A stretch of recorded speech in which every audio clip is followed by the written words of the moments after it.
Acho que um conceito que é do budismo que diz que o medo advém da ignorância. Por que o ser humano, sendo um ser pensante, tem medo do sobrenatural? Ou seja, do ser que transcende o corpo. Tem esse horror também de se aproximar da realização de um desejo. Vivemos cercados por grades de segurança e câmeras que vigiam. Temos medo de assalto, de terrorismo, de doença. Temos medo da crise. Temos mais medo hoje do que tínhamos no passado, ou o homem sempre foi esse animal atormentado? Falar sobre o medo pode nos ajudar a conviver com ele? Para falar do assunto, o Café Filosófico traz o filósofo Luiz Felipe Condé. O ser humano é um animal que morre de medo. E com razão. Tem que ter medo mesmo. Você não sabe de onde veio, não sabe para onde vai, não sabe por que está aqui. De vez em quando você tem assim uns insights mais ou menos leves, mas você nunca tem certeza se eles são verdadeiros. Você se agarra a algumas coisas para poder chegar da hora que acorda à hora que dorme. Com o passar do tempo os problemas ficam cada vez pior. Então há razão para ter medo. O medo não foi inventado pelo terrorismo, pela vaca louca, pelo vírus ou pelo assalto. E aí eu vou conversar com vocês um pouco hoje sobre o medo como uma experiência ancestral, na realidade. Nós vamos para trás. Nós vamos ter como companheiros hoje um sujeito conhecido chamado Charles Darwin, né? O Darwin. Vamos falar um pouco de darwinismo. E também vamos ter com a gente um antropólogo, meio filósofo, meio psicólogo, chamado Ernest Becker, que tem um livro fabuloso que eu receito para vocês, chamado A Negação da Morte.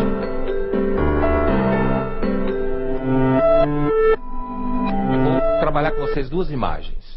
A primeira, para trazer um pouco a gente para a experiência hoje. Faça a seguinte experiência. Imagine que você tá numa nave espacial. E você é capaz de viajar pelo universo inteiro. Você passeia por tudo que existe. Está passeando? Está vendo de vez em quando você vê uma luz e uma estrela lá longe. Você ouve umas pedras vagando, né? Muita escuridão, muito vazio. Imaginou? Agora imagine que você passeia também pela extensão absoluta do tempo. Você vaga por esse universo para sempre, enquanto você existir. Está lá, nessa nave, nesse lugar. Agora imagine que só existe você no universo. Imaginou? Só você. Esse lugar onde só está você, imagine que é o lugar que está a humanidade.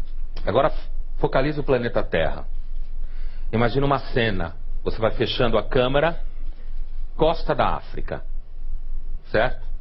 Você vê um grupo de humanos vagando pela costa da África. Um calor muito grande, muito quente. E você andando, esse grupo andando pela costa da África. Agora imagine que tem nesse grupo uma criança chorando, berrando, estendendo a mão para cima, tentando segurar a mão de uma menina que está do lado, que ele não sabe quem é direito, e que a menina segura a mão dessa criança meio por inércia, e vai caminhando junto com essa criança. E, enquanto ela vai caminhando, ela pisa na cabeça de um velho, que ela não percebe, que está caído no chão, caiu alguns minutos antes, e essa menina põe a mão na areia para pegar alguma coisa que se mexe, e põe na boca. Ela não sabe o que é. Para você que está olhando a cena, parece uma espécie de verme, alguma coisa assim. E ela come. Do lado dela tem um homem, mais velho que ela, andando junto com um grupo, olhando para cima, olhando para os lados, morrendo de medo, achando que está escutando vozes, que está escutando ruídos, né? Bichos de todos os lados, também com fome e com sede. Do lado dele tem uma mulher, mais ou menos a idade dele, com uma barriga grande, com um feto dentro dessa barriga, que não se mexe mais, né? Ela sente dor, ela cai de joelhos no chão, ela olha para cima, e lá de cima tem uma espécie de criador cego olhando para ela, com os olhos vermelhos injetados de sangue. E esses são nossos patriarcas. É deles que a gente descende. Né? É claro que eu estou descrevendo o universo dominado pela teoria darwinista. Se esses nossos patriarcas verdadeiros, do ponto de vista da teoria darwinista, se eles estão sobrevivendo até agora, se eles vagam pela costa da África, é porque eles são bem-sucedidos. E cada vez que você tem uma espécie acuada, cada vez que você tem indivíduos de uma espécie batalhando para sobreviver num universo, num mundo que é extremamente agressivo, nesse momento a teoria da seleção natural está operando no clímax dela. Imagine você num mundo onde você pode ser comido a qualquer momento. O que isso significa?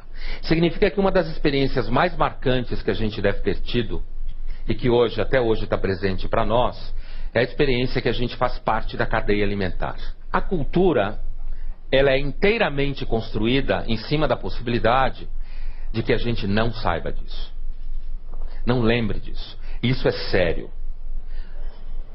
O Ernest Becker, desse livro que eu falei para vocês, ele fala de uma coisa chamada mentira caracteriológica.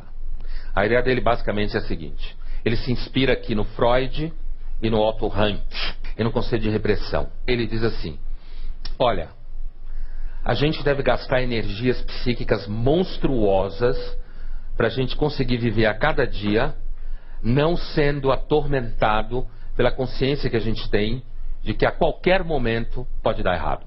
Só que ele diz que isso daí deve operar no fundo do nosso psiquismo e a gente deve ter um mecanismo para manter a estrutura funcionando, para garantir que essa consciência não venha à tona.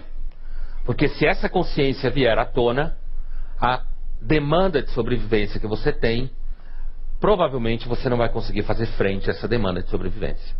Você vai ficar paralisado diante desse pânico. Então, se você volta para aquela imagem que eu falei lá da África, né, e pensa nos nossos patriarcas, a ideia é a seguinte: esse pânico deve estar embutido na nossa experiência de adaptação. Grosso modo é o seguinte: quem conseguiu mentir melhor, sobreviveu. Quem ficou paralisado diante do inexorável terror da existência, não conseguiu reproduzir. E vocês sabem que na teoria darwinista basicamente é o seguinte: se você não reproduz, você não se adaptou. Apesar de que, sem dúvida, aqueles que sobreviveram foram aqueles que conseguiram esquecer que o principal afeto do ser humano deve ser o medo. Porque nós somos um animal. Veja bem, a gente não fabrica veneno, a gente não consegue voar, a gente não consegue morder um bicho com os dentes. Se você tentar morder, você vai ver que você não consegue. Você tem um tamanho desengonçado, você não enxerga direito, não ouve bem. Ou seja, tudo que você tem é pensar. Pensar é o seu grande barato. Compreender o mundo, tirar conclusões. E é justamente essas conclusões e a capacidade que você tem de observar o meio ambiente e perceber causa e efeito, é justamente esse movimento que leva você à consciência que se transforma no pânico. Você consegue enxergar lá na frente que você não vai dar certo. É esse o pânico. Entendeu o medo ancestral ao qual me refiro? E é claro que a gente sabe disso e, no entanto, a gente vive bem. Você toma vinho, você passeia, você viaja, você faz amor, você briga. Você não para de repente e diz assim: ih, eu sou mortal, logo hoje eu não vou dar risada. Normalmente você não faz isso. Quando você começa a fazer isso, é porque de alguma forma, e aí vem toda essa experiência da melancolia e da depressão, é porque de alguma forma a estrutura desse pânico embutido na sua experiência